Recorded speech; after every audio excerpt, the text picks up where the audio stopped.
tarde. Eu botei lá no WhatsApp, o nosso WhatsApp a gente já criou, né? Graças à Brena maravilhosa. E aí vocês já podem se inscrever lá. Quem precisar, que não for da turma dela, que ela não saiba quem é, põe aí o telefone embaixo no bate-papo que a gente adiciona no grupo do WhatsApp. O link para a primeira aula eu mandei pelo Cigar, mas eu quero manter essas comunicações pelo WhatsApp, que é melhor. E pelo Google Classroom, que eu já criei a sala também. Olha aí, Gabriela. Eu criei já a sala no Google Classroom, botei o link já no WhatsApp, mas eu vou botar aqui também. Já vou mostrar para vocês a sala. Já tem até o primeiro texto da semana que vem lá. Cadê?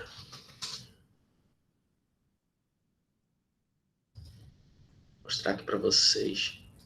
Acho que teve uma alteração no Google Meet, parece que tem timing agora, mas eu acho que pra gente não é não, acho que a Unifap paga, então não faz diferença.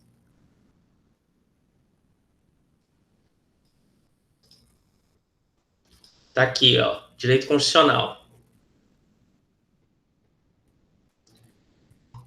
E aí eu já vou explicar os primeiros textos para vocês, ó, o Irã já tá até aqui. E deixa eu botar o link da turma no Google Class no chat também. Olha o Irã entrando aí, só porque eu falei nele. Esse aqui é o link, para quem não recebeu no WhatsApp. E aí o código da turma é esse aqui, que eles pedem um código quando entra. O código, deixa eu botar o link de novo. O código. Turma. Tem um ponto no final.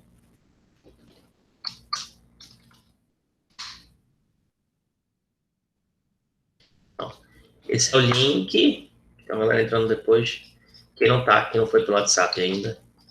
E esse é o código que eles pedem.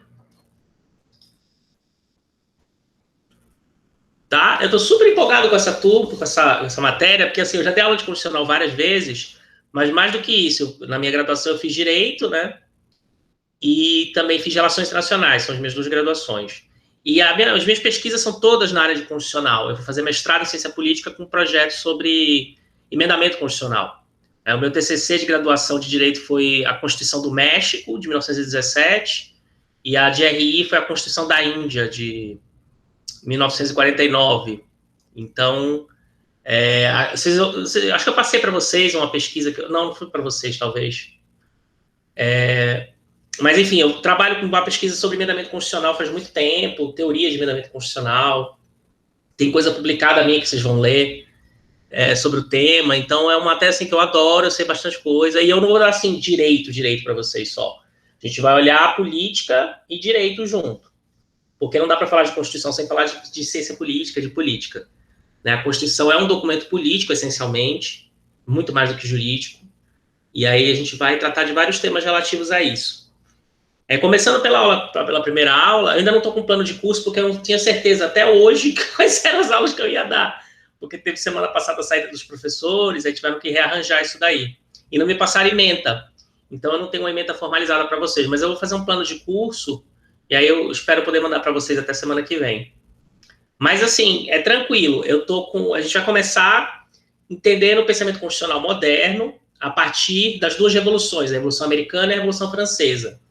Que foram as duas revoluções que criaram os primeiros textos constitucionais. Até o século XVIII, a noção de Constituição que aparece na literatura, né, nos gregos, nos romanos, todo mundo escreveu no medievo. Quando a palavra Constituição aparece, eles não estão se referindo a um documento, eles estão se referindo ao que seria a Constituição de um país, no sentido de a Constituição de um povo. Né? Como é que seria a qualidade inerente política daquele determinado agrupamento político, quando eles falam em constituições. Até hoje, alguns cientistas políticos, quando usam o termo Constituição, eles não estão falando do documento, eles estão falando do sistema político.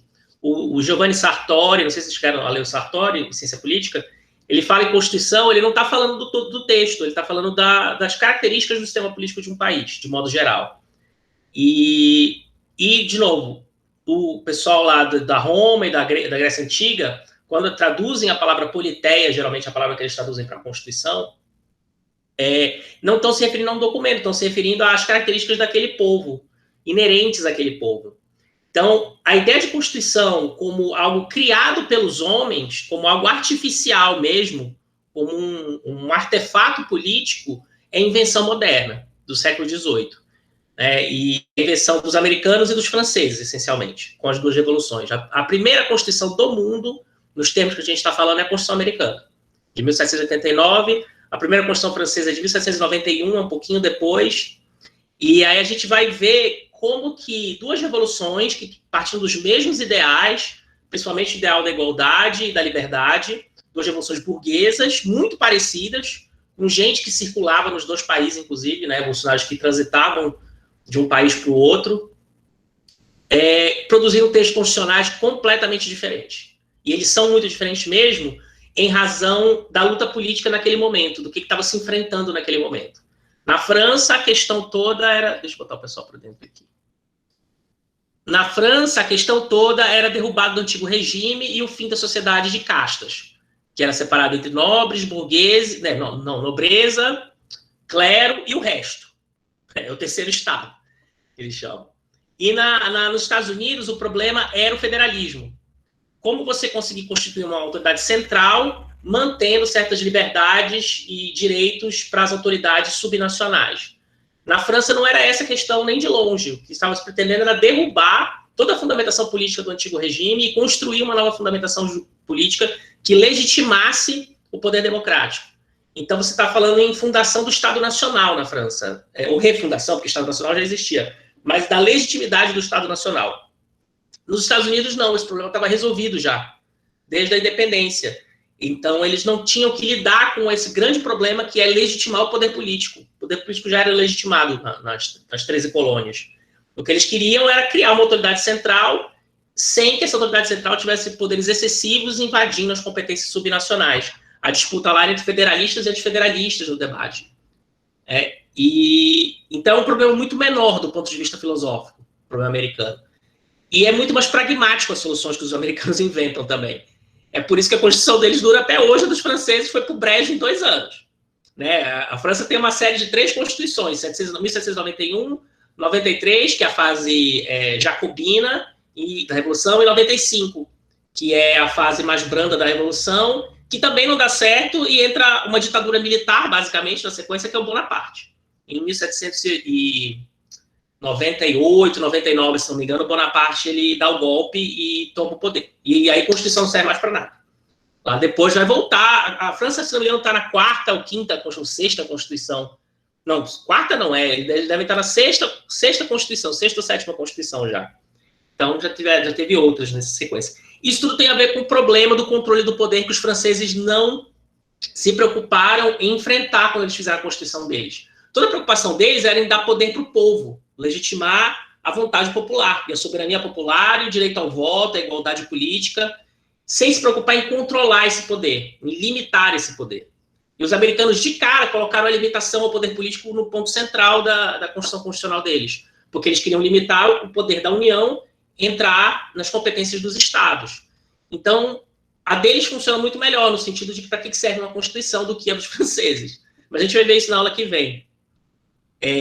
Mas voltando ao início do ponto, a ideia de Constituição moderna foram os americanos que inventaram, porque antes deles você não tinha textos constitucionais preocupados com limitação de poder, né? E quando se falava em Constituição, se você pegar Cícero, por exemplo, ele está falando das formas de poder, ele fala em as 3 formas, Aristóteles, né, resgatando Aristóteles, que fala isso também, as 3 formas perfeitas de poder, que seria a aristocracia, a monarquia e democracia é um termo que ele usa tanto para as formas boas quanto para as formas ruins do poder democrático. E as 3 formas derivadas, as 3 formas corruptas de poder, seriam a tirania para a monarquia, oligarquia para a aristocracia, e democracia é um termo que é tanto bom quanto ruim. Né? O Aristóteles, na verdade, não era nada democrático, ele era republicano, mas as ideias dele são todas elitistas, esse negócio do povo não interessa muito para ele, não. Mas, enfim, ele cria as 3 formas, e aí a literatura, quando fala em Constituição, fala em revolução, quando você muda de uma forma para outra. Inclusive é um círculo, por isso que é revolução, os desenhos que eles fazem nos textos deles. Você tem a monarquia, que seria o rei bom, Aí, quando essa monarquia se torna uma tirania, que seria a forma corrupta da monarquia, aquilo muda para... Existe um movimento das elites políticas para conter o rei tirano, que se tornou um tirano. Essas elites políticas se organizam e tomam o poder desse rei tirano, transformando a tirania em aristocracia. Aí, aos poucos, os aristocratas começam a roubar mesmo, né, a se locupletar dos recursos do Estado, dos recursos públicos, e aí essa forma se torna também corrupta e vira oligarquia. E aí o povo se rebela contra as elites de maneira democrática e restaura a monarquia de novo. É um ciclo que acontece em todas as repúblicas. Isso é o que os caras pensam, tá? O pensamento político deles, não é necessariamente isso a verdade que está acontecendo. Né? É um pensamento ideal para tentar explicar o mundo real que eles criaram nesse período. Cícero é o grande exemplo dessa coisa, dessa revolução. E aí alguns sistemas políticos estão mais centrados em aristocracias, ou em democracias, ou em monarquias, do que outros. Então, as formas mais estáveis seriam essas. Roma, por exemplo, para o Cícero, seria uma aristocracia, na maior parte do tempo. Aí, quando ela degringola, vira tirania, ou desce para a democracia, levantes populares e tal. Mas o forte de Roma seria uma república aristocrática. Né? E essa forma de pensar constituições vai até Maquiavel. Até Maquiavel com o discurso de Tito Livio, que é o texto do Maquiavel sobre repúblicas. E aí a forma ideal deles de governo seria alguma coisa centrada entre aristocracia e democracia. É uma combinação dos dois. Para o Maquiavel isso aparece de maneira muito clara no discurso a Tito Livio, que é o melhor livro dele. Tá? O Maquiavel é bacana, mas o Príncipe é bacana, mas o discurso a Tito Livio é o mais interessante para estudar tanto o poder político naquele período quanto atualmente. Aí você tem uma ruptura grande no pensamento político, que é o Hobbes. Vocês já estudaram Hobbes, que é o cara que fala que o poder é uma invenção dos homens, basicamente. Ele gasta toda a primeira parte do Leviatã dele para dizer que a fundamentação divina do poder dos reis é algo completamente sem sentido. Basicamente porque se Deus existe, né, resumindo muito o argumento do Hobbes, se Deus existe, eu não tenho como saber o que ele pensa. Eu não tenho como. Então, o Hobbes é o que faz essa enorme ruptura na ciência política, no pensamento político como um todo. E aí, a partir daí, começa a se pensar o poder como algo inventado pelos homens. Por isso que o Leviatã é um deus criado pelos homens. Né? Então, a partir daí, abre-se espaço no pensamento político para pensar Constituição como uma invenção dos homens mesmo. Você tem alguns sistemas políticos ali semi-constitucionais na Itália, né? Veneza, Gênova, alguns principados italianos, mas a primeira Constituição escrita para um país mesmo é o modelo americano, que persiste até hoje, com todos os problemas que a gente sabe que tem. E é engraçado, porque a gente vai ver na semana que vem a fundamentação política das constituições, mas é muito curioso, porque os americanos, eles não sabiam o que eles estavam fazendo. Basicamente, eles não tinham a menor ideia do efeito que aquilo ia ter, e aí eles escreveram, né, textos que a gente vai ler, alguns deles, que são os artigos federalistas, e os próprios constituintes, principais constituintes da Assembleia Constituinte deles, foram quem escreveram esses textos, que são basicamente defesas políticas da Assembleia Constituinte americana.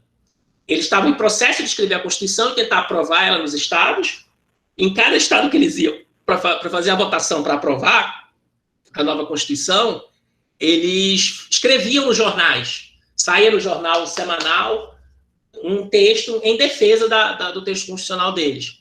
E dentro desses textos tem uma teoria política do que é uma Constituição. Né?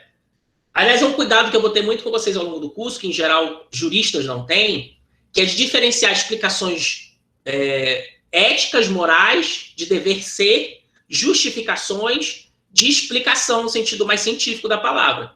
Porque uma coisa é você tentar explicar como é que as coisas funcionam, outra coisa é você tentar justificar como é que elas deveriam funcionar. Isso, do ponto de vista epistemológico, não pode se confundir, tá? Senão você está criando doutrina, basicamente. Você está tentando incutir na pessoa uma doutrina ideológica. Né? O direito faz muito isso, porque é o trabalho do advogado justificar as coisas o tempo todo, mas a gente tem que ter esse cuidado para entender o que é explicação ou tentativa de explicação do mundo, que isso é uma coisa que o Hobbes rompe também. né? Ele falou, eu estou explicando como as coisas são, eu não estou defendendo que elas sejam assim. O que, enfim, gera um outro tipo de problema que vai cair em autoritarismo, se a gente não tiver cuidado também. Mas o ponto é, você tem que separar as coisas. E o interessante da teoria constitucional dos federalistas é que ela tem uma teoria explicativa do funcionamento do poder político. Os federalistas têm uma visão muito clara de como é a política, como funciona a política. Porque eles são políticos, inclusive. O Madison, né, os Founding Fathers, o John Madison e o James Hamilton, e tem um outro lá que chama John Jay, mas esse daí ele não interessa muito não, é o Madison e o Hamilton, principalmente, que escreveram os artigos federalistas, eram os caras que estavam por trás da Constituição americana. Ambos foram presidentes dos Estados Unidos em algum momento.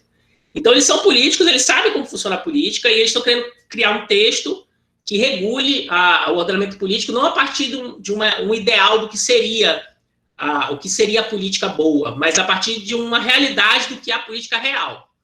Então, se você comparar, por exemplo, com os Founding Fathers da Grécia Antiga, que sempre idealiza o que seria o bom político e cria uma Constituição como se tudo funcionasse bonitinho. Os americanos não, eles vão dizer, justamente porque o homem não presta, porque o homem é vil e quer se locupletar, é que a gente precisa de um texto constitucional que entenda isso. Então é sensacional assim, o texto deles. O Federalista 10, em particular, é maravilhoso. Eu separei para vocês lerem semana que vem. Eu botei o texto inteiro, tá? Porque eu pego inteiro da internet, mas é para vocês lerem só o Federalista 9, o 10 e o... Deixa eu ver, principalmente o 10, tá? E o... Peraí. Deixa eu fechar aqui. E eu acho que isso aqui é o 58. Deixa eu botar para vocês o número aqui. Está lá no Google Salas de Aula, mas é esse aqui. Ele vai falar sobre separação de poderes. Tá? A gente vai ver isso daí. Mas, depois disso, outro ponto que eu quero discutir com vocês no curso é a relação entre democracia e constitucionalismo.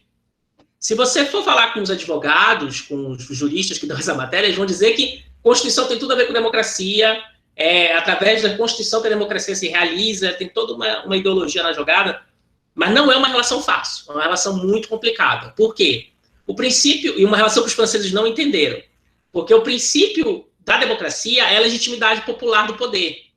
Então, pela ideia de democracia, a gente tem que, nós, seres humanos, conjuntamente, num país, podemos decidir os rumos da nossa vida política. E só quem pode fazer isso somos nós. Não é Deus, não é uma minoria, não é um rei, quem é a maioria do povo junto que decide os rumos políticos da vida coletiva num país.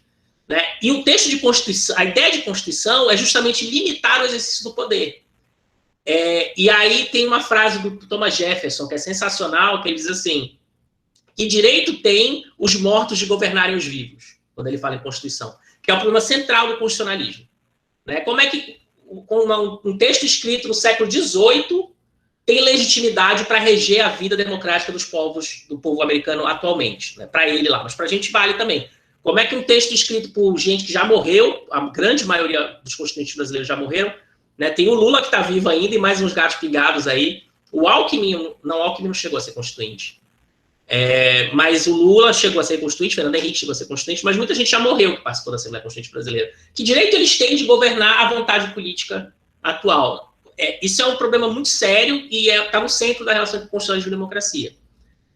Como você justifica o uso de um texto que limita a vontade popular, de propósito. E aí a gente tem que retornar um pouco a esse problema, o paradoxo do constitucionalismo, que a gente chama. Eu até comprei um livro, eu tenho ele em Kindle aqui em casa, que é maravilhoso, chama Constitucionalismo e Democracia. Só que eu quero passar para vocês. E aí eu não tenho como, porque Kindle não deixa eu fazer PDF dos livros. Então eu comprei o livro estou esperando chegar, vai chegar no final desse mês. Então, eu queria que fosse a nossa terceira aula, essa discussão, mas eu vou ver como é que eu organizo isso, porque eu dependo do texto para mandar para vocês. Aliás, de novo, todo o material de leitura eu vou passar para vocês semanalmente, tá? Não adianta eu botar um monte de livro e coisa aqui que vocês não têm acesso, porque ou tem que pagar, ou tem que ir na biblioteca da Unifap, que não sei nem se vai ter o livro, e se tiver, vocês não têm como pegar, tá mal complicada a situação ainda, né? Então, toda a leitura eu vou colocar aqui para vocês sempre, tá? Nas aulas, vou indicar o que é mais importante e o que vocês podem ler a mais se vocês quiserem se adensar muito. O ideal é que eu tivesse toda a bibliografia pronta hoje, mas como eu não tinha certeza como é que ia ficar o nosso horário, eu não preparei ainda, mas eu sei o que é que a gente vai ver. Além disso, a gente vai estudar controle de constitucionalidade, que é o papel que o Poder Judiciário passou a ter, essencialmente o Poder Judiciário, passou a ter em ter a última palavra sobre o que é constitucional ou não. Vocês devem ter tido essa introdução ao direito, né? A tal da pirâmide de Kelsen, a Constituição está no topo, as leis têm que estar de acordo com a Constituição, e o intérprete final, se está adequado ou não disso, é o Poder Judiciário aqui no Brasil e na maioria dos países também.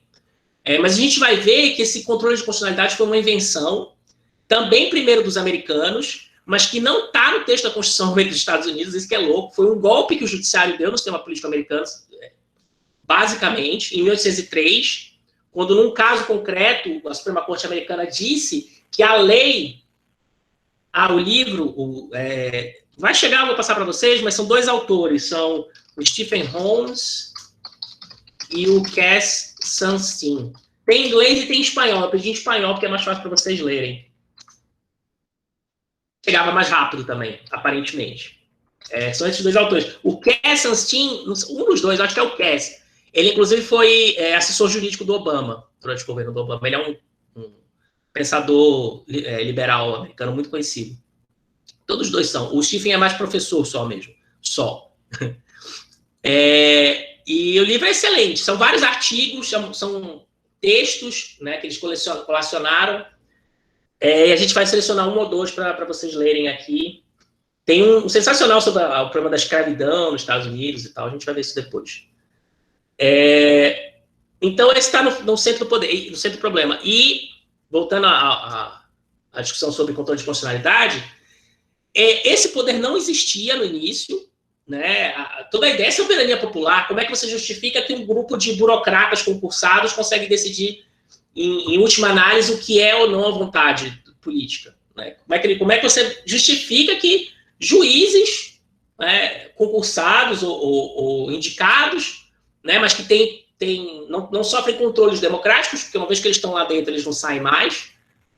Como é que você justifica que essas pessoas consigam vetar a vontade popular? Porque quando um juiz ou uma Suprema Corte diz que determinada lei é inconstitucional, ou que a interpretação daquela lei tem que ser a interpretação que eles estão dando e não a interpretação que o Legislativo deu, como é que você justifica isso do ponto de vista da teoria democrática? Porque é um problema muito sério e é um ponto de pressão no sistema político constante.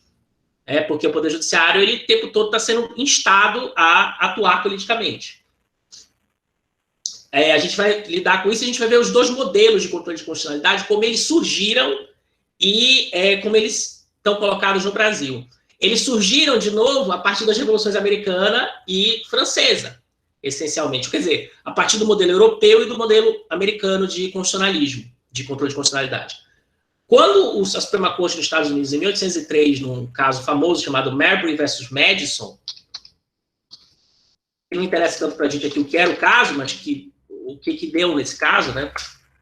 Que foi o Supremo dizendo que uma determinada lei aprovada pelo Congresso americano era inconstitucional, portanto, ela não deveria ser aplicada, porque a lei ia contra o texto da Constituição, a Constituição estava acima da lei, portanto, não se aplica aquela lei.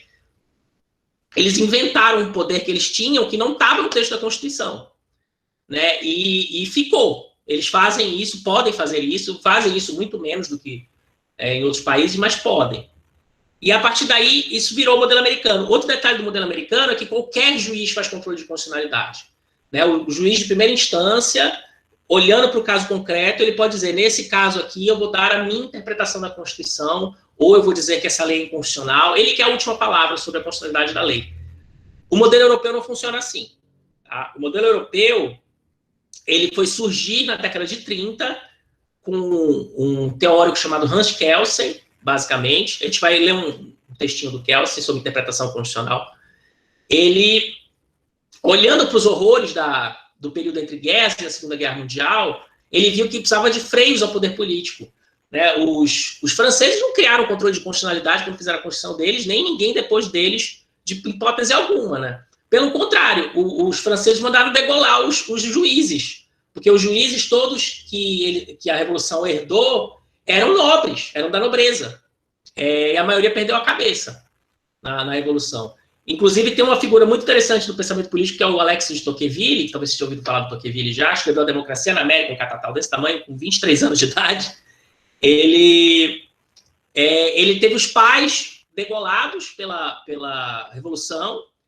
Ele era um democrata de mente, mas ele era um aristocrata de coração. Então você percebe isso nas discussões do livro dele, inclusive. E aí, enfim, ele viajou para os Estados Unidos, ganhou uma bolsa de pesquisa de 1 ano para escrever um texto sobre os presídios americanos. E aí, chegando lá, ele começou a viajar nos Estados Unidos e ele acabou escrevendo um livro sobre a democracia na América como um todo. Depois ele virou deputado na Assembleia Popular Francesa em 1820, por volta de 1820 também. O Tocqueville é sensacional. Ele adivinhou, tem um texto no Democracia da América que diz assim, ele fala expressamente, ele olha para a Rússia e para os Estados Unidos, ele fala, essas serão as 2 grandes potências no futuro. Ele diz isso assim no texto, ele fala, não é possível, o cara viajou no tempo, só pode. Tem várias passagens geniais no livro do Tocqueville, que é enorme. A gente talvez leia um pedaço também, porque o Tocqueville ele é o primeiro a sacar que o controle de constitucionalidade na Constituição americana é um poder político, mais que tudo. Ele é o primeiro pensador político a entender que isso aqui que eles estão fazendo não é direito, não, é política. Porque quando um juiz pode dizer que a lei exarada pelo poder democrático eleito no Congresso não vale, ele tá fazendo política. E ele, como veio da França, onde nunca se imaginava que o negócio desse ia ser feito, percebeu que aquilo ali não era nada sutil, não. Mas sim, o modelo europeu, ele advém dos horrores da guerra e aí resolve criar freios ao poder político. E um desses freios é o poder judiciário, tentando espelhar os Estados Unidos. Só que lá, o controle de constitucionalidade só é exercido por uma instância, que é o Tribunal Constitucional. O primeiro lugar a criar isso é a Áustria, mas o grande exemplo é a Alemanha, onde você tem um Tribunal Constitucional. E aí você tem um caso andando lá na primeira instância, lá embaixo, e o juiz se depara com uma questão constitucional, ele fala, não, isso aqui é matéria de interpretação constitucional, não sou eu que decido. Ele para o caso, chama incidente de constitucionalidade, ele para o caso e joga para o Tribunal Constitucional decidir, e espera. Ele mesmo não diz nada. Depois que o Tribunal Constitucional dá a interpretação do que é a interpretação correta, volta o caso para ele e ele decide de acordo com a interpretação do Tribunal Constitucional. E os juízes do Tribunal Constitucional lá têm mandato fixo, na Europa toda, né? Os juízes das cortes constitucionais têm mandato fixo, mais longo do que o mandato político, então geralmente entre 12 e 18 anos, os mandatos dos juízes lá, né, nas cortes constitucionais europeias, o que proporciona um maior controle da Corte Constitucional, porque o tempo todo você está saindo e entrando juiz novo. Né? O modelo americano, não. Os juízes são vitalícios. E são vitalícios mesmo, é até morrer. Se eles não quiserem sair, a última que morreu ano passado foi a Ruth Bader Ginsburg, que era uma nomeada por liberais, pelo Partido Democrata, né? E ela ficou sentada na cadeira lá até morrer, porque se ela sai, quem ia nomear era o Trump, que foi o que acabou acontecendo. 2 ou 3 semanas antes da eleição, ela faleceu, e aí botaram uma religiosa lá, ligada aos republicanos. E é super politizada as nomeações da Suprema Corte americana mesmo, porque eles decidem muita coisa importante lá. Todo lugar decide aqui também, mas lá, pelas características do sistema político, que é bipartidário, a coisa fica muito partidarizada mesmo. Aqui no Brasil não é tão partidarizado assim. Apesar de que você tem perfis bem distintos dos juízes na Suprema Corte aqui também. Então, o modelo europeu é muito desconfiado dessa coisa de juiz estar decidindo as coisas. Tanto que eles criaram de maneira muito restritiva o controle de constitucionalidade, só numa determinada corte, só ela pode fazer isso. Em alguns países, a decisão da Suprema Corte pode ser revista pelo Congresso, o que enfraquece demais o poder da Suprema Corte. Né? Nos países onde isso é criado originalmente, você não pode fazer isso. A Suprema Corte decidiu e acabou. Você pode rever a decisão da Suprema Corte lá na frente quando mudar a composição da Corte.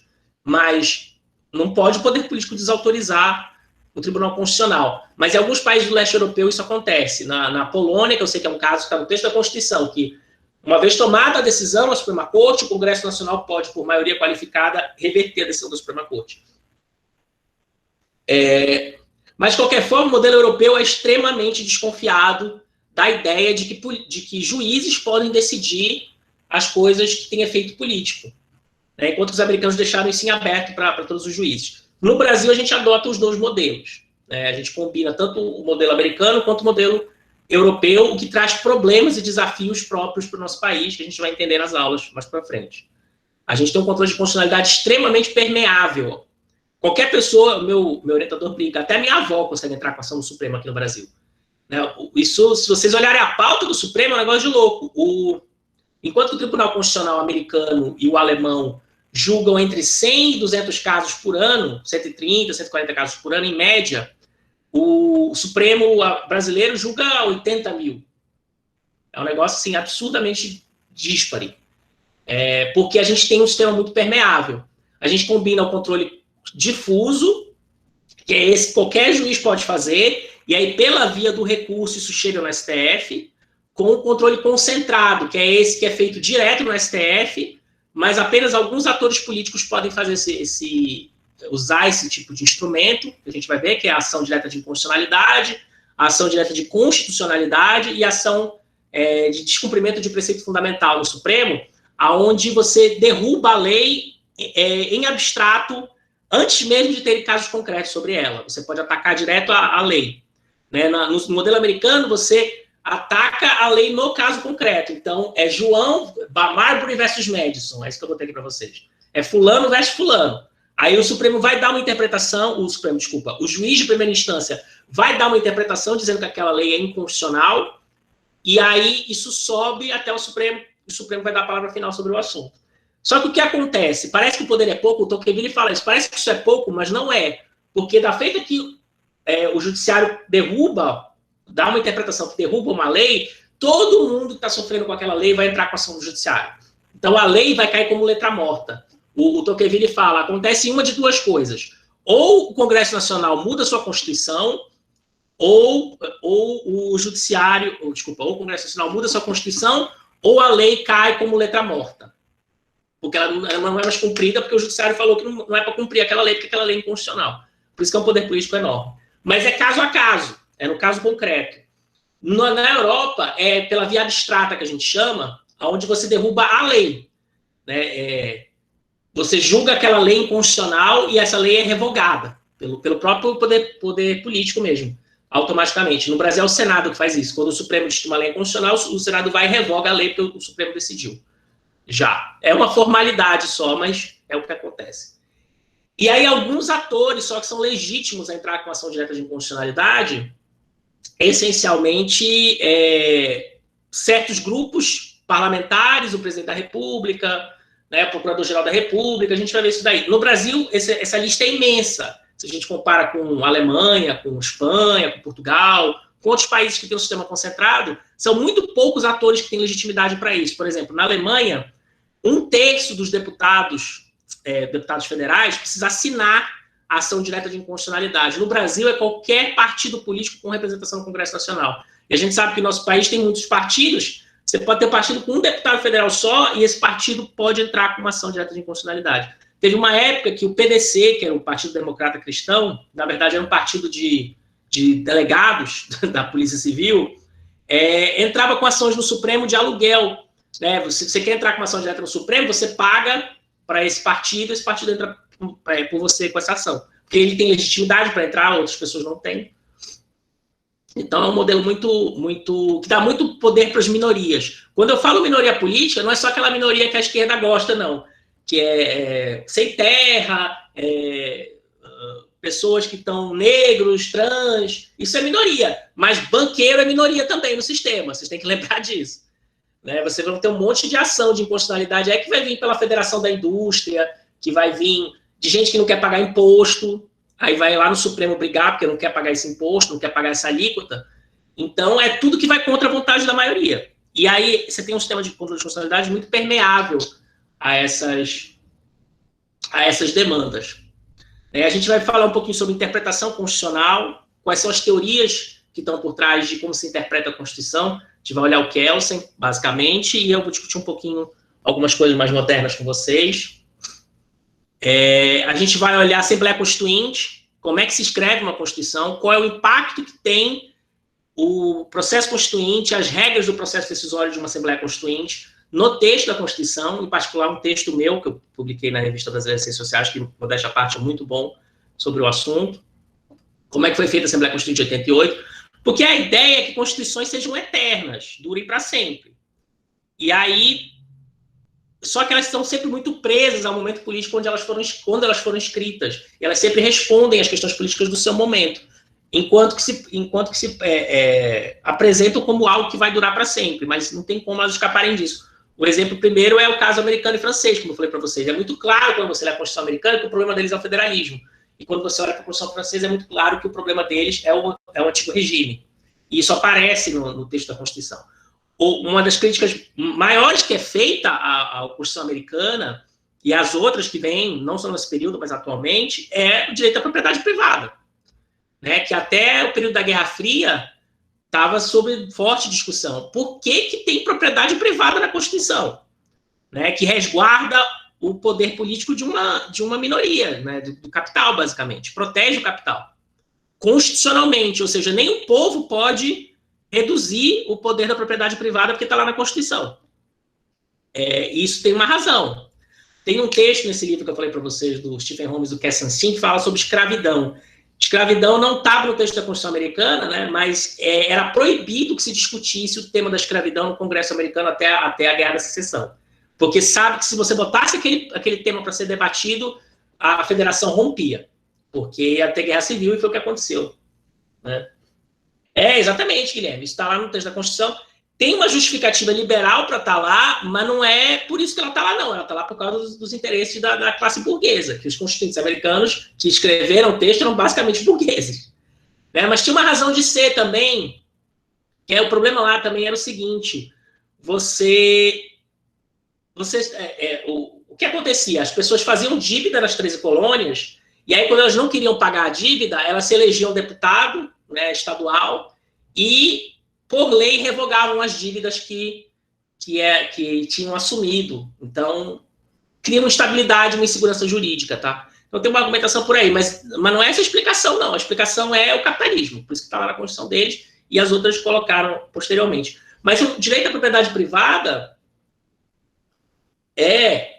esses não eram liberais, Guilherme, sinto muito. Esses aí eram escravistas. Escravista não é liberal, não. Se você está defendendo... A ideia do liberalismo é que o indivíduo é iluminista, o indivíduo é ser de direitos pleno. Você não pode tornar uma pessoa propriedade de outra pelo ideário liberal, tá? Se você for ler Stuart Mill, se vocês for ler os caras que escreveram nesse período aí, não tem nada, eles não defendem escravidão, não. Defender escravidão é coisa de reacionário mesmo, é pré-liberal isso daí. Mas, enfim, o momento político, quando se escreve a Constituição, diz muito sobre ela. E a propriedade privada também sofreu bastante relativização nos textos constitucionais mais recentes. No Brasil é famosa a ideia de função social da propriedade, que também está no texto da Constituição, mas tem outros vários pontos no texto da Constituição onde a propriedade privada é enfraquecida. Né? Por exemplo, na área de direito ambiental, você tem dispositivos constitucionais que claramente diz que o direito à propriedade privada não pode violar o meio ambiente, os direitos difusos e tal. Mas isso foi relativizado ao longo do tempo. Né? O momento político onde é escrita a Constituição diz muito sobre ela. E a organização política da Assembleia Constituinte também diz muito sobre o texto da Constituição. A gente vai ter uma aula só sobre a Assembleia Constituinte. E depois a gente vai olhar o texto da nossa Constituição. Tem um trabalho sensacional do Arantes do Couto, que a gente vai ler, sobre políticas públicas no texto da Constituição. Né? A gente tem uma Constituição muito detalhada aqui no Brasil, isso é um problema para a ideia de democracia, porque se você está restringindo na Constituição o que o poder político pode fazer, para ele mudar qualquer coisa, ele vai ter que emendar a Constituição. E para ele emendar a Constituição, ele precisa de maioria qualificada. E para conseguir maioria qualificada, ele precisa negociar com outras minorias que passam a ter poder de veto sobre o conteúdo da emenda constitucional. Para você aprovar uma emenda constitucional no Brasil, você precisa de 3/5 na Câmara e no Senado em 2 votações. E o que significa que a maioria sozinha não consegue mexer na Constituição e uma série de políticas públicas que estão constitucionalizadas fica inviável você mexer nelas porque você não consegue essa maioria. E governos que são eleitos para implementar suas agendas ou não conseguem implementar suas agendas ou precisam diluí-las na negociação com o Congresso Nacional ou oferecer algum tipo de moeda de troca para conseguir implementar essas agendas de governo. Né? Tem muita coisa que Fernando Henrique e Lula queriam ter feito e não puderam porque tinha que emendar a Constituição e eles não conseguiram. E tem muita coisa que eles conseguiram fazer emenda na Constituição, mas essas emendas passaram a ser enormes, porque cada partido que você tem que negociar no Congresso vai querer botar alguma coisa ali dentro. Né? Vem o pinheirinho de Natal do Planalto, passa pelo Congresso e cada deputado põe um penduricalho no pinheirinho de Natal, ele vai crescendo. A gente vai ver esse processo de crescimento constitucional brasileiro, que é super interessante de notar, tá? Então, só para dar essa visão geral da disciplina para vocês, eu vou ver se eu consigo essa semana ainda fazer o programa, porque eu estava aguardando saber se... Não me deram nem ementa dessa vez da disciplina. Eu queria ementa, pelo menos. Eu sei o que eu tenho, eu sei o que eu tenho que dar, o que eu vou dar, mas é legal ter ementa. E aí eu coloco isso de maneira mais pormenorizada. Mas toda semana eu vou estar colocando o texto para vocês do que vocês vão ler na semana seguinte. Né? Vamos começar pelo Sieyès, que também é um político francês, é o Abad Sieyès, é um cara que estava enfiado lá na Revolução, com Robespierre e tudo, e ele era um teórico da Revolução Francesa. Né? Ele escreve um texto que chama Resposta à Pergunta, o que é o terceiro Estado? O terceiro Estado é todo mundo, né? Tirando a nobreza e o clero, o resto é terceiro Estado. E aí ele vai fazer uma defesa muito de justificar por que o terceiro Estado é quem tem o poder na França, e não o primeiro nem o segundo. E dá para você ver notadamente o problema deles lá, que é legitimar a força política do povo, de modo geral. Aliás, criar esse conceito de povo, porque até então, quem legitimava o poder político era Deus. Aí você tira Deus da jogada, como é que você legitima agora? Aí põe o povo lá. É ali que nasce o proto-nacionalismo, os proto-nacionalismos europeus que vão aparecer depois, de maneira muito forte. Quem é o francês, quem é o alemão, né? Essa coisa ideal de que é o povo. Os liberais, nesse ponto, são muito mais espertos. Eles falam, não existe povo, existe indivíduo. Povo é uma abstração que é criada. Tá? E, de fato, você nota isso na Revolução Francesa, que eles tiraram Deus, mas tiveram que colocar alguma coisa no lugar de Deus para legitimar o poder político, e essa coisa vai ser o povo. Né? No caso americano não tem esse problema, literalmente. Então, a posição deles é muito mais pragmática nesse sentido. E vocês vão ver isso no Federalista 10, essencialmente. Procurem prestar atenção quando ele discute sobre o facciosismo. O que é o facciosismo? O que eles chamam de facciosismo? Por que o facciosismo é um problema? E como é que eles se propõem a enfrentar o problema do facciosismo no sistema político, tá? A maioria de vocês, acho que todos, se duvidar, fizeram minha disciplina já no semestre passado, né? 2 semanas atrás, mas só para registrar e para os colegas que ainda não fizeram, a método de avaliação vai ser o seguinte: toda aula eu vou tentar, geralmente eu consigo na maioria delas, passar um trabalho para vocês relativo à leitura daquela semana. Então eu passo no Google Salas de Aula, tem lá um item atividades, eu crio atividade, que é responder algumas perguntas sobre o texto. Geralmente eu boto 2 ou 3 perguntas para guiar o texto que vocês vão escrever. Um textinho de 1 página, no máximo 2, mas não precisa ser, 1 página tá bom, que resuma algumas ideias centrais do texto que eu vou explicitar nas perguntas. Então, na aula que vem, provavelmente vai ser alguma coisa sobre facciosismo, o que é o facciosismo e como se enfrenta o facciosismo de acordo com o texto dos federalistas. Tá? Talvez eu fale alguma coisa do Sieyès também, mas a prioridade é aos federalistas. O Sieyès é mais para dar o contraste, para vocês verem a diferença, né? O momento político diferente, apesar do ideal ser o mesmo, liberdade e igualdade, que está nas 2 revoluções, elas são muito pautadas de maneira muito parecida, né, na discussão. Até os mesmos autores são citados, eles citam muito Montesquieu. Montesquieu era uma referência na época para as 2 revoluções, que escreve aquele livro sobre separação de poderes, né, mas mesmo assim os textos são completamente diferentes. Montesquieu é um autor interessante, porque Montesquieu ele é um autor conservador, na verdade. Ele está tentando manter o poder político dos reis no momento de transição, porque toda a Europa está migrando de monarquias absolutistas para monarquias constitucionais ou repúblicas. Então, Montesquieu ele não gosta muito disso, não. Ele gosta da monarquia.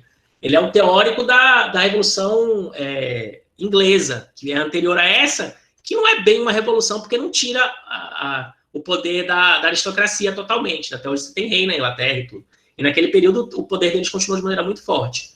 Mas ele tenta justificar isso criando a tal da teoria dos 3 poderes, onde você tem o legislativo que legisla, o poder executivo que está na mão dos reis, nas monarquias que executa as leis, e o Poder Judiciário, que adjudica os conflitos existentes que advirem desse sistema. São 3 poderes separados com funções próprias. A sacada dos americanos é que eles não mantêm esses poderes divididos. Eles criam a ideia dos freios e contrapesos, onde um poder interfere no outro, de propósito que eles fazem isso. Não existe muita separação de poderes, não, no constitucionalismo moderno. O que existe é o contrário, é a interferência de um poder no outro, justamente para criar, para dificultar o exercício do poder político, para frear a vontade do poder político mesmo. Então, você tem 2 câmaras, Senado e Câmara, você tem executivo que pode vetar a lei do legislativo, você tem o presidente que faz medida provisória, você tem o Congresso Nacional que usa o poder judiciário quando julga o presidente no processo de impeachment, você tem o poder judiciário que tem poderes legislativos quando julga uma lei constitucional. Tudo isso é interferência de um poder no outro. O pessoal do direito adora falar em separação de poderes. Não, o poder judiciário é independente, separação de poderes, porque é para justificar o poder que eles têm. Mas, na verdade, o que é característico do nosso sistema político atual e o americano do século XVIII é a interferência de um poder no outro. É isso que faz o sistema funcionar. É isso que faz o sistema se limitar. Se você tem no caso da França, você não tinha interferência, você não tinha controles, freios e contrapesos, checks and balances, você não tinha. Você tinha Assembleia Legislativa com poderes absolutos. Tudo que estava na mão do rei passou a estar na mão da Assembleia Legislativa. Então, o povo pode tudo. E o povo representado na Assembleia Legislativa. E daí virou a carnificina, que foi a Revolução Jacobina. Ganhou a eleição? Sabe qual é a melhor forma de você nunca mais perder a eleição, colega? Bota a oposição na guilhotina.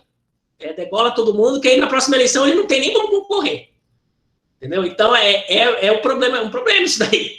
E os americanos criaram um sistema para evitar que isso acontecesse, ou pelo menos reduzir a probabilidade desse tipo de coisa acontecer. Mas isso traz um problema em si próprio, que é limitar a vontade democrática. Quando você limita a vontade democrática, você cria problemas de legitimidade para o sistema. Porque os governos são eleitos para implementar suas agendas políticas. Se eles não conseguem implementar suas agendas políticas porque isso está limitado na Constituição, como é que fica a história? Ou vai para a guerra civil, ou faz uma nova Constituição, porque de alguma forma aquilo ali vai ter que ser feito. Tá? A gente vai ver isso na próxima aula. E aí, de novo, vou botar as atividades lá. Tentem fazer na semana que eu ponho. Quem entregar com atraso, pode entregar com atraso, mas vai ter uma nota reduzida. E aquela coisa, vocês viram que foi bem tranquilo as notas comigo, né? Eu não sei se os professores são tão tranquilos, mas só quem não fez mesmo nenhuma, ou quem fez só uma, que acabou sendo reprovado na disciplina. Pouquíssimos foram. Então, mas tentem fazer os trabalhos em dia, para não ficar aquela avalanche no final do semestre. E vocês viram como é que foi. Eu achei que a gente ia ter mais tempo. Quando eu fui ver, as aulas acabavam numa semana, eu tinha que entregar as notas 5 dias depois. Foi uma correria desgraçada. Então, vocês não vão ter tempo de escrever também. Eu costumo ler, comentar. Às vezes, perto do fim, é muita coisa, eu acabo me atrapalhando um pouquinho, mas eu tento ler os trabalhos de vocês e comentar. Eu acho muito importante essa troca. Senão, é melhor vocês assistirem aula no YouTube mesmo, porque já está distante assim. O legal da aula aqui é que vocês podem me fazer pergunta, vocês vão discutir o texto comigo, nos trabalhos vocês vão escrever e eu vou ler o que vocês escreverem e comentar. Então, isso é o interessante da aula, tá? As aulas vão ficar gravadas, eu sempre faço. Então, está gravado aqui, eu coloco no Google Sala de Aula, a aula gravada. Então, é fácil de acompanhar quem não viu no dia. Tá? Eu acho que não mais é isso. As aulas costumam ter entre 40 minutos e 1h30, porque senão vocês não aguentam esse negócio de ficar olhando para a tela do computador. Mais do que o PG falou que, em geral, é meia hora de aula só, e o resto vocês ficam fazendo trabalho. Eu falo demais, o pessoal me conhece já, eu não aguento, eu me seguro. Aí vai um pouco mais, às vezes. Mas é por aí. E aí, depois, o ideal é que vocês, terminando a aula, façam o exercício. Porque é o tempo da aula certinho mesmo. Termina a aula dispositiva, vocês sentam, já respondem a pergunta, e aí já se livram. Porque no dia seguinte vocês têm outra aula já com outro professor. Então, tentem manter essa rotina que ajuda vocês, tá? É isso, senhores. Perguntas? Esqueci de alguma coisa? Tá? Eu vou dar 4 disciplinas esse semestre. Parece que são 4. Já perguntei se vai ser 5, ninguém sabe dizer direito, tá? Eu ia dar 4, uma delas era uma optativa, mas como a professora Camila pediu licença médica, eles cancelaram a minha optativa e colocaram para eu dar uma outra aula dela, que vai ser Direito Internacional Público. Né? Vocês vão fazer Direito Internacional Público ou não? Não, Gabriela, eu estou colocando por semana. Cada semana eu ponho um texto, para vocês verem lá. Eu não gosto de subir muito, porque às vezes até confunde a galera. Mas eu vou botando. Toda semana vai ter texto lá, viu? O primeiro já tá. Já tá o CIES. Cadê? E eu também não tive... Eu tive 2 semanas para organizar tudo e respirar um pouquinho, porque né, a gente passou o semestre correndo aí. São 12 aulas, já me falaram. É um pouco mais longo esse semestre. O semestre passado eram 10 aulas, a princípio. Esses vão ser, a princípio, 12 aulas. Tá aqui, ó. Hamilton, Alexander, Jay e o que é o terceiro estado. Isso aqui são os artigos federalistas, ó. Isso aqui, gente, é o maior documento de engenharia política moderna que existe, esse negócio aqui. Aí, ó, são vários. 1, 2, 3, 4. Eu quero que vocês leiam o 9, o 10 e o 50 e... É esse aqui, ó. XL7. Eu acho que isso aqui é 57. Exame da definição do significado da... Ou 47 ou 57, não tenho certeza. Exame e definição do significado da máxima que impõe a separação de poderes. Mas vocês veem que tem vários, né? Eles falam do poder judiciário aqui. Tem vários passos sobre o poder judiciário no texto também, aqui para o final. Então, é bem legal. E aí eu vou colocando o material aqui. Depois, na outra aula, se chegar o livro que eu pedi, olha como eu gosto de vocês. Esse livro é tão importante, tão bacana, custou R$280. Eu falei, não, mas eu vou comprar, porque os alunos precisam dessa leitura. Aí eu mandei trazer o livro para casa aqui. Eu tenho ele em Kindle. Aí não tem como eu passar para vocês. Eu falei, não, eu vou pedir, porque... Aí eu mando escanear aqui perto de casa, eu já arrumei um marreteiro aqui, que eu pago para ele, ainda vou pagar para escanear. Aí ele escaneia o livro todo, ou pelo menos as partes que eu quero, e aí eu ponho para vocês no Google Sala de Aula. Mas se não tiver chegado ainda, a gente vê uma outra leitura. Tem o Tocqueville é sensacional de ler, mas não vou botar ele todo, né, que vocês sabem que é um catatal desse tamanho. Tem uma parte específica que ele fala sobre emendamento constitucional, que é genial. Que ele é meio desconfiado desse negócio de juiz decidindo as coisas. Ele fala, a última palavra sobre o texto constitucional tem que ser do povo, não pode ser dos juízes. E a gente sabe que, em razão do nosso sistema constitucional, a última palavra é dos juízes, né? Até mandarem cortar a cabeça deles. Até lá é deles a palavra. É que o judiciário sabe que se ele passa muito da conta, ele toma rebote do outro lado. O judiciário é o poder mais fraco dos três, na verdade, do ponto de vista político, porque ele não tem a legitimidade do povo, ele não tem as chaves do cofre e ele não tem as forças armadas. Então, ele tem a última palavra pelo não útil. Se ele avança muito o sinal, ele toma pau do outro lado. Seja de uma maneira mais constitucional, que é na escolha dos ministros, vão ser ministros mais flexíveis, seja através de aumentar o tamanho da corte. Nos Estados Unidos, é sempre um problema isso, sempre tem a ameaça do que eles chamam de court packing. O número de ministros da Suprema Corte Americana não é definido na Constituição, é definido em lei. Portanto, por lei, você pode alterar o número de ministros. Né? Então, isso já aconteceu, se não me engano, uma vez ou duas, e depois retornou para o número inicial. A Suprema Corte Americana começou com 9 ministros, aí aumentou um período, depois voltou para ser 9 de novo.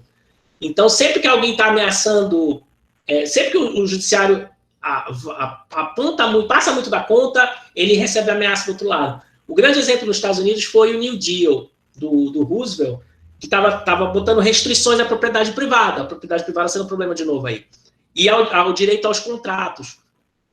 Por exemplo, em Nova York era famoso uma lei estadual que foi aprovada que proibia que crianças trabalhassem em forno de padaria por mais de 12 horas. Porque até então, é liberdade dos contratos, você assina qualquer coisa, está valendo. Então, as mulheres, as crianças trabalhavam, crianças de 6 anos, 7 anos de idade, trabalhavam botando e tirando pão de forno de padaria 15 horas por dia. Aí o estado de Nova York resolveu regular isso daí, falar, não, peraí, isso daí não pode também, né? Aí isso foi parar no judiciário, o judiciário disse que isso violava a liberdade dos contratos e julgou a lei estadual inconstitucional. E isso começou a acontecer em vários estados americanos. O Dalton escreve sobre isso, o Robert Dalton, que vocês têm lido em política. No livro Prefácio da Democracia dele, ele fala disso de maneira muito legal. O Roosevelt foi eleito para fazer reformas mais de intervenção do Estado na economia. No mundo inteiro estava acontecendo, né? O Estado aumentando seu papel na economia, intervenção nos contratos, intervenção, férias, abono salarial, né, limitações à jornada de trabalho, uma série de direitos, salário mínimo. E nos Estados Unidos não foi diferente, só que lá o judiciário começou a brecar isso, porque o judiciário respondia à liberdade dos contratos, é um poder muito ligado ao texto da Constituição que foi escrita no momento liberal. Aí o Roosevelt, depois de ser reeleito com uma maioria acachapante de votos, ele virou para a Suprema Corte. Ah, vocês não deixam, é? Então, se a gente botar mais 3 juízes aí, será que vocês vão deixar? Com mais 3 juízes que eu vou escolher? Vocês mudam de ideia? Aí eles mudaram de ideia na hora. E aí a lei que estava passando no Congresso parou de ser votada e retiraram a lei de pauta. Então isso acontece muito. Na Índia, a Corte Suprema Indiana começou com 11 ministros, se eu não me engano, com 11 juízes, hoje em dia tem mais de 20. Porque toda vez que tem um embate ali, eles aumentam o tamanho da corte e colocam outros juízes lá dentro para virar o placar. Então é sempre uma tensão ali. E o sistema foi feito para isso. O sistema foi feito para ser tenso. Ele foi feito para absorver os conflitos políticos e processar esses conflitos políticos dentro do marco constitucional. E não fingir que o Estado está separado da política, que são os ideais mais autoritários, né? A lá, Estado Novo, do Getúlio Vargas, onde o Estado se propõe como isento e neutro da política. O que acontece é que a política entrava pela porta dos fundos no Estado através de lobbies e influências, tudo de maneira ilegal. Né? E aí o constitucionalismo democrático é feito para absorver os conflitos, para trazer os conflitos para o centro dos poderes mesmo. E é por isso que você sempre tem tensão entre judiciário, executivo, entre governo e judiciário, entre Senado e Câmara, tem sempre brigas aí, porque o sistema é feito para ser assim mesmo, para ter conflito. E o judiciário é um ponto de conflito do sistema. Os juízes não gostam disso, porque eles gostam de pensar que eles são isentos e neutros e fora disso tudo, mas eles não são. O desenho institucional coloca eles no centro do poder e não tem como eles se eximirem de julgar questões políticas o tempo todo, né? Porque elas são trazidas para eles se manifestarem sobre o assunto. Nem que eles quisessem, eles não poderiam. Então, deixa eu olhar essas coisas, tá? Por hoje é só, senhores. Vão aquecendo os motores aí, tem as leituras já. E aí, sim, as disciplinas. Eu vou dar Direito Internacional Privado, que vai ser quinta-noite. Eu vou dar Direito Internacional... Direito Internacional Privado vai ser... Eu acho que é amanhã à tarde. E aí, Direito Internacional Público, que vai ser quinta-noite. Tá aqui na minha frente também. A Brenda é muito prestativa. Cadê o horário? É porque eu não sei se já mudou aqui no sistema. Ainda não mudou no sistema,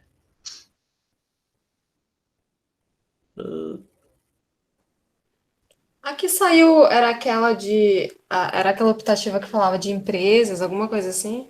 Não.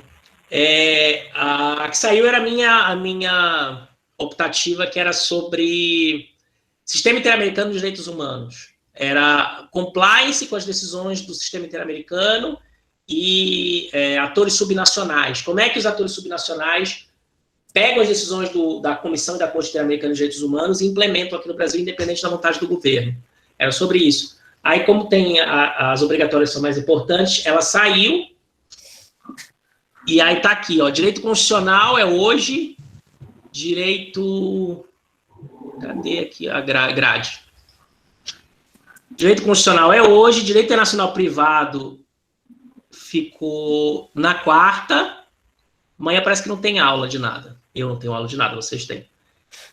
Quinta-feira, a elaboração e análise de projetos internacionais. Vocês vão fazer essa disciplina, não?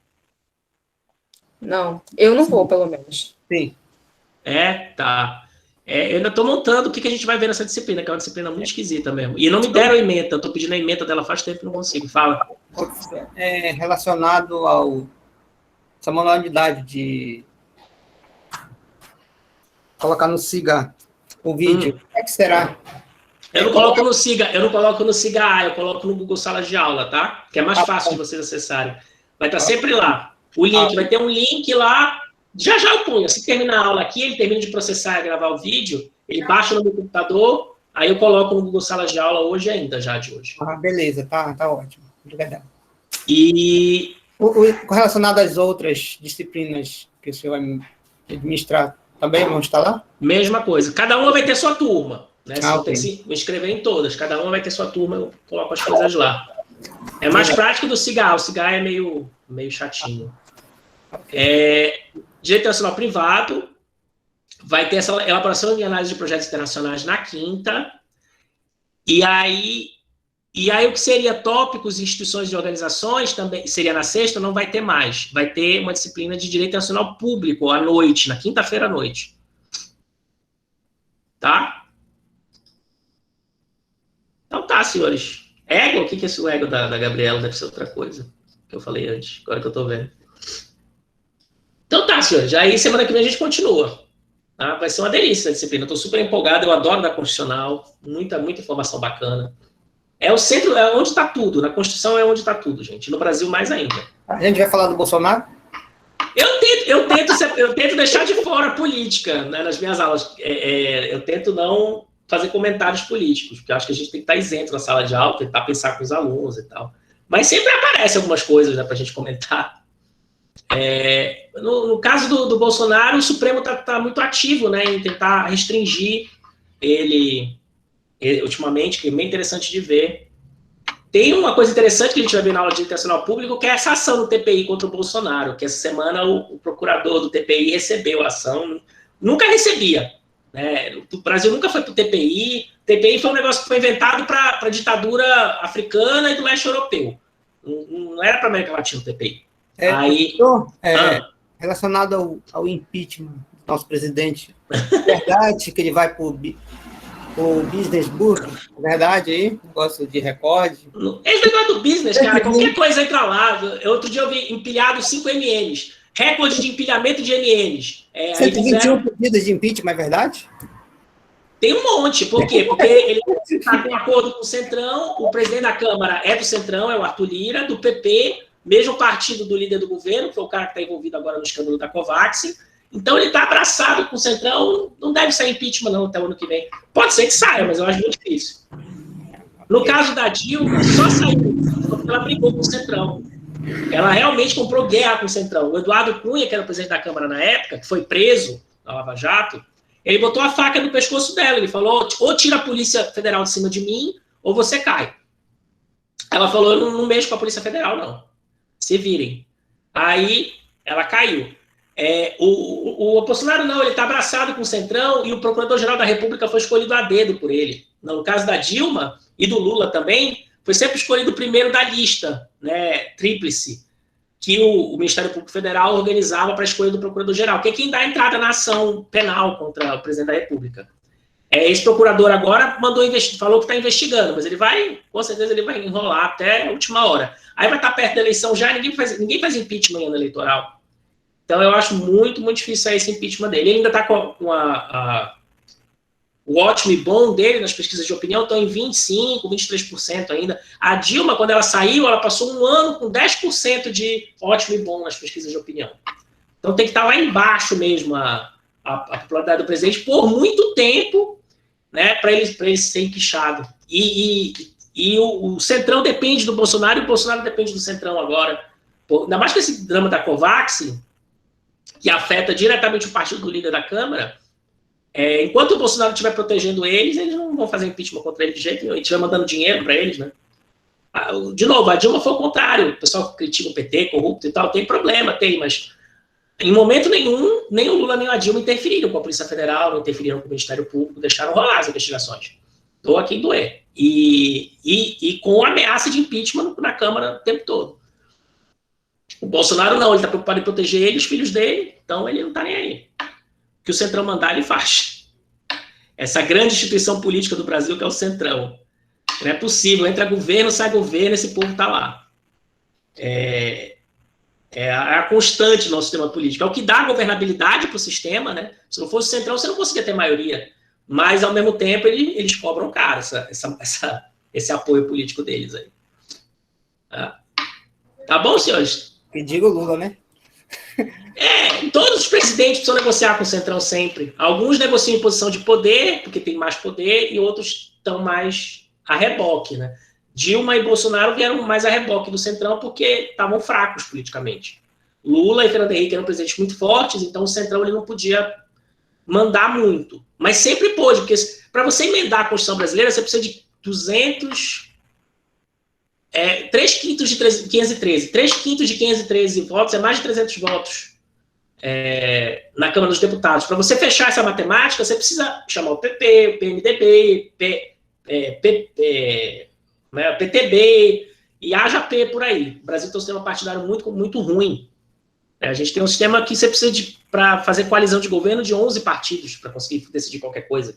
Isso não existe em lugar nenhum do mundo. Isso aumenta o custo do processo decisório de maneira enorme. E aí você tem que implementar sua política pública. Como é que você vai implementar? Você tem que negociar. Aí vem os problemas. Então tá, senhores. Beleza. Próxima aula a gente continua com federalistas.